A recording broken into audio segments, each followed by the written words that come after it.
Class 6 के student ध्यान दें। ज्योग्राफी में आप लोग पढ़ रहे थे, इसके पीछे की जो प्रीवियस चैप्टर थी वो था सोलर सिस्टम। सोलर सिस्टम आपको पढ़ाया गया है, इसे स्लाइड भी करा दिया गया है। आज की वीडियो में होगा globe and latitudes and longitudes.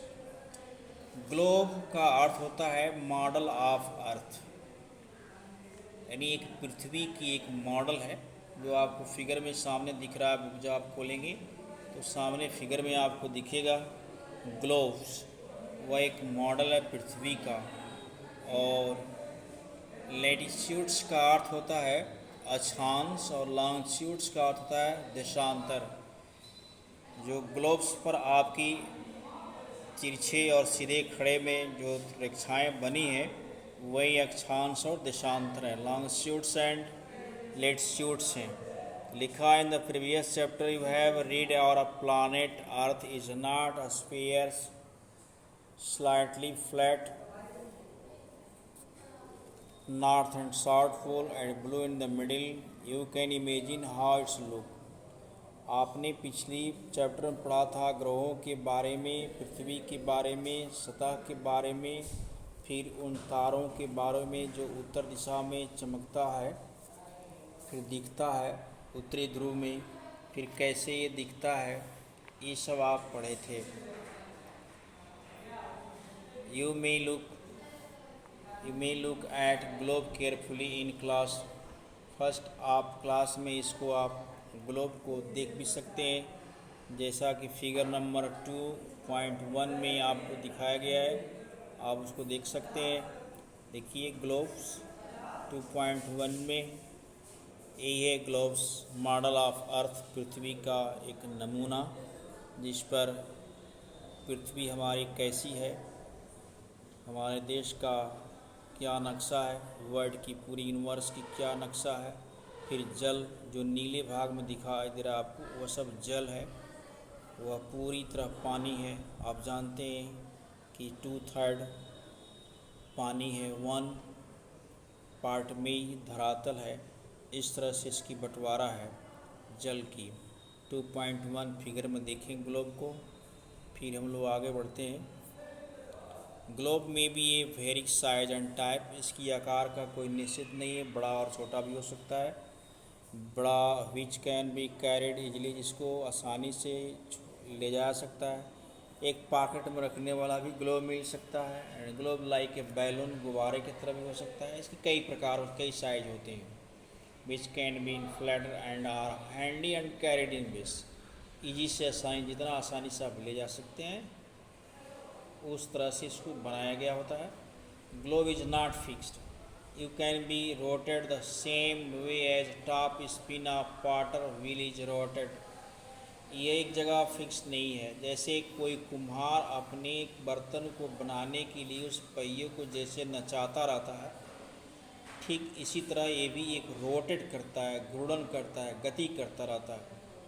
On the globe, countries, continents and ocean are shown in the correct side.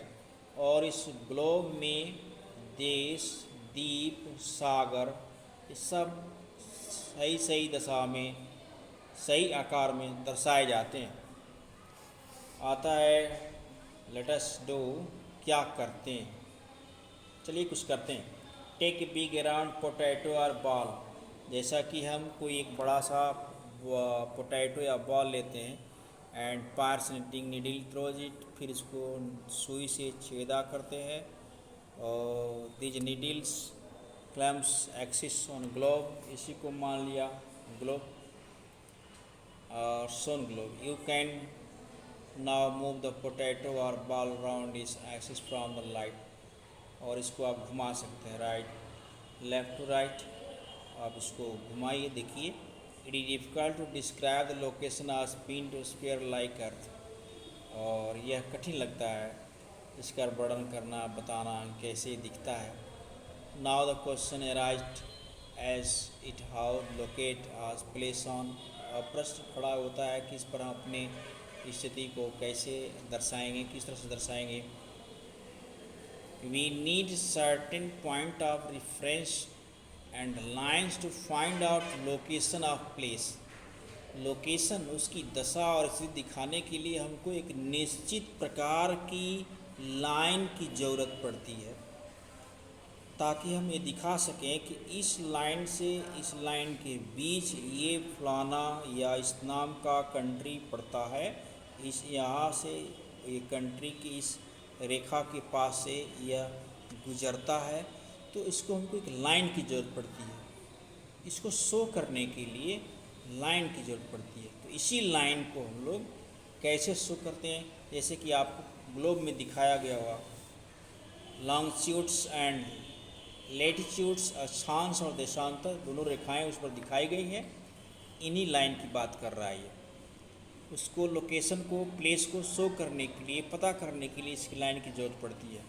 You will notice that needle a fix throws the globe is tilted manner which is called its axis. आपने देखा जिस पर आप छेद किए हैं उसी पर घूम रहा है, उसी छेद पर उसी एक्सिस, उसी को एक्सिस कहते हैं, अपने ध्रुव पर घूम रहा है। तो 2 पॉइंट्स ऑन ग्लोब ध्रुज which is needle pass are 2 poles. तो जहाँ से एक तरफ से आपने अपने नीडल को इस पार से उस पर ले गया, फिर आप नचा रहे हैं, तो इसमें 2 होल बन जाते हैं, जहाँ से वह सुई निकला हुआ है आगे की ओर, और जहाँ से आपने घुसाया तो दोनों तरफ होल बनता है। यही इसका 2 पोल्स है, 2 पोल्स कहते हैं, north pole and south pole, दोनों होल। यानी एक होल को नॉर्थ पोल मान लिया, दूसरे को south pole. The globe can be moved around this needle from west to east, और यह ईस्ट से पश्चिम से पूरब की ओर घूमता हुआ नज़र आता है। Globe can be moved around the needle from west to east, यानी ईस्ट से वेस्ट पर घूमता है, पृथ्वी घूमती नज़र आती है। West to east just earth move, पृथ्वी ऐसे ही घूमती है। आगे देखें, but remember there is a major difference, the real earth has no such needle. लेकिन यहाँ पे देखें कि पृथ्वी के अंदर ऐसा कुछ नीडल नहीं है, सुई नहीं है। It's move around the axis, जो एक्सिस पर घूमता रहता है, विच एन इमेजनरी लाइन, जो एक काल्पनिक रेखा है। Another imaginary lines around the globe divides, और इसी तरह से दूसरी काल्पनिक रेखा इस पर ग्लोब बटा हुआ है, दो 2 पार्ट्स, 2 भाग में। This line is known as equator, जिसको हम इक्वेटर कहते हैं। इक्वेटर का हिंदी में होगा भूमध्य रेखा, आप भूमध्य, इसके नाम से अगर आप नाम का अर्थ ठीक ढंग से लगाएं तो भूमध्य यानी भू के ठीक मध्य से गुजरने वाला रेखा ही भूमध्य रेखा है। इक्वेटर को भूमध्य रेखा कहते हैं। The northern half of Earth is known as the northern hemisphere and southern half is known as southern hemisphere। और जो उत्तरी ध्रुव और दक्षिणी ध्रुव की बात करते हैं आप, इसको आधा आधा जो है उत्तरी ध्रुव दक्षिणी ध्रुव, तो नादर्न को उत्तरी ध्रुव दक्षिणी और साउदर्न को दक्षिणी ध्रुव के नाम से इसको जानते हैं। ये हेमिस्फेयर है। ग्लोब्स को 2 पार्ट्स में ये बांट दिया, वो भी काल्पनिक है, बांटता है। Important difference to their for the equator is an imagery circular line as important difference point out locate place in earth. और यह एक काल्पनिक रेखा है जो पृथ्वी पर इस जगह को बताता है कि अमुक जगह इस जगह से इस जगह तक है, इस अक्षांश से इस अक्षांश तक है। All parallel circle from the equator to the poles called parallel latitudes, और इसी को हम लोग पैरेलल्स लैटिट्यूड्स यानी अक्षांश के समानताएं कहते हैं। इसको पैरेलल लैटिट्यूड्स का मतलब हो गया अक्षांश की समानताएं, कॉल्ड। तो latitudes are measured in degrees, और लेटीट्यूड्स को जो नापते हैं हम लोग उसको डिग्री से नापते हैं, और डिग्री से नाप कर ये पता करते हैं कि ये कौन से अमुक स्थान किस अक्षांश और देशांतर के बीच किस डिग्री के बीच स्थित है। कि इसके आगे जो भी होगा नेक्स्ट वीडियो में पोस्ट किया जाएगा।